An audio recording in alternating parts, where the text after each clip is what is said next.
the Chinese orphan who became an American Civil War hero. The incredible story of Edward de Cohota. Part 1. The Orphan, the Patriot Without a Country. The year was 1912. The American frontier was fading into history. Railroads stretched across the continent. New automobiles rattled down dusty streets.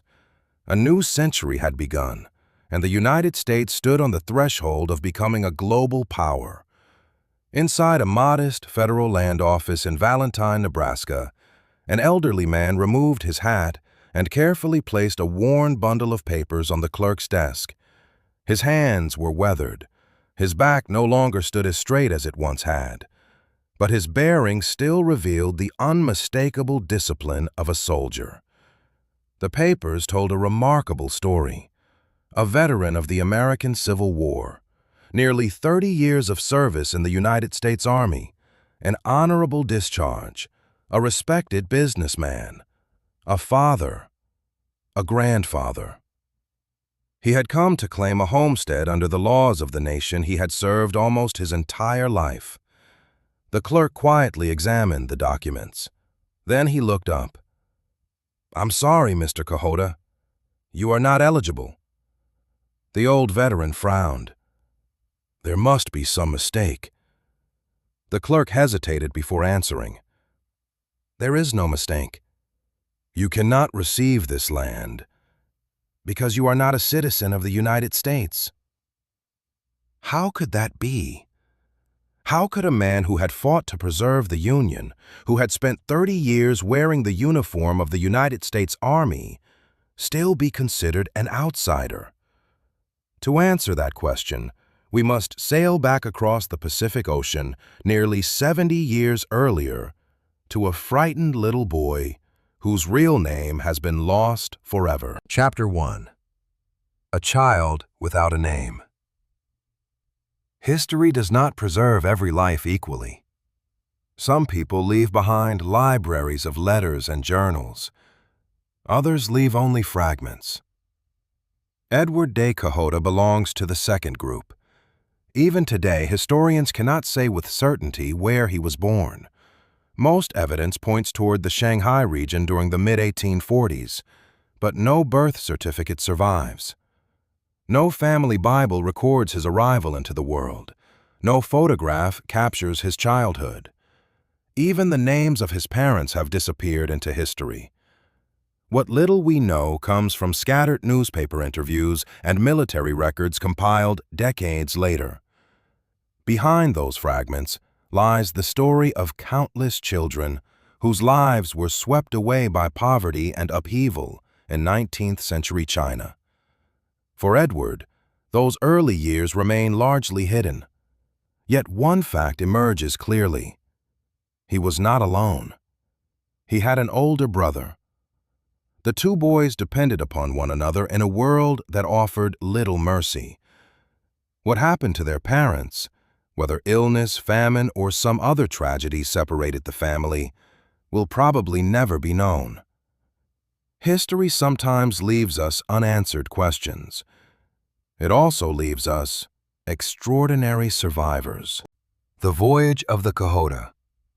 December 1845. The American merchant ship Cohota prepared to leave Shanghai. Her holds were loaded. Her sails caught the winter wind. Her destination lay thousands of miles away across the Pacific Ocean. Somewhere aboard that vessel, hidden from the crew, were two desperate boys. They had secretly climbed aboard before the ship sailed. They were stowaways. Whether they hoped to find food, escape poverty, or simply survive another day, no record tells us. What is certain is that the voyage quickly became a fight for life itself. Days turned into weeks. The boys had little food, little water, little strength. Eventually, Captain Sergeant Sawyer Day discovered them. The boys were starving, thin, exhausted, barely alive.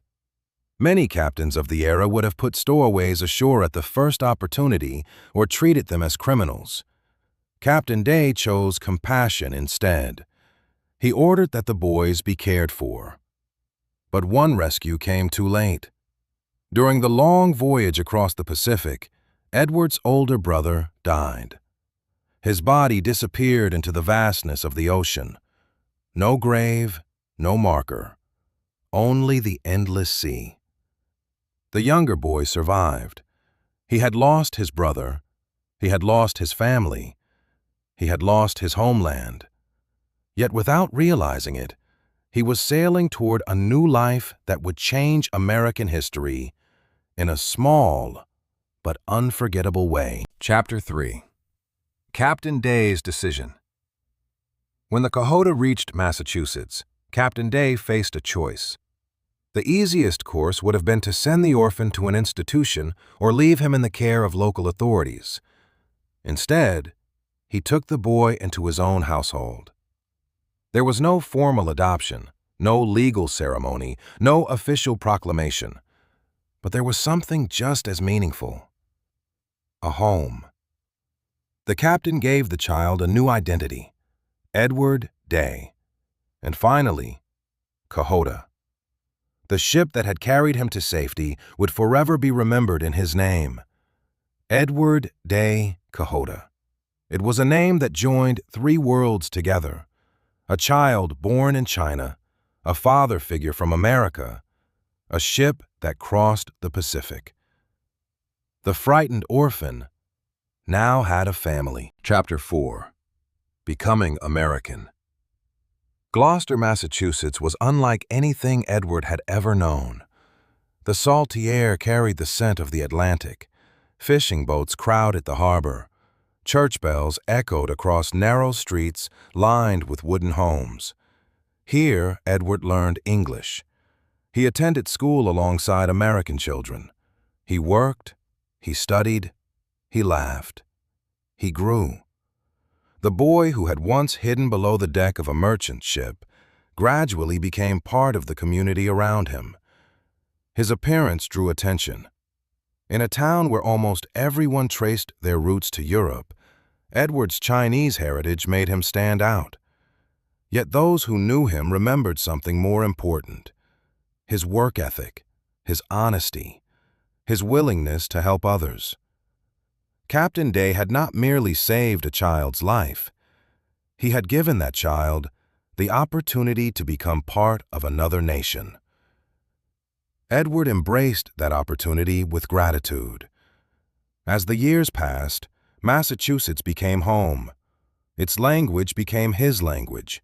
Its customs became his customs. Its future became his future. Then, in 1861, the future of that nation was suddenly thrown into doubt. Confederate guns opened fire on Fort Sumter. The United States was at war with itself. Young men across the North answered President Abraham Lincoln's call.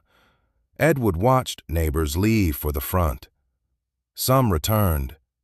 Many did not. 3 years later, with the conflict still raging and the Union desperate for manpower, the young man who had crossed an ocean as a starving child made a decision that would define the rest of his life. If America was worth calling home, it was worth defending. To be continued.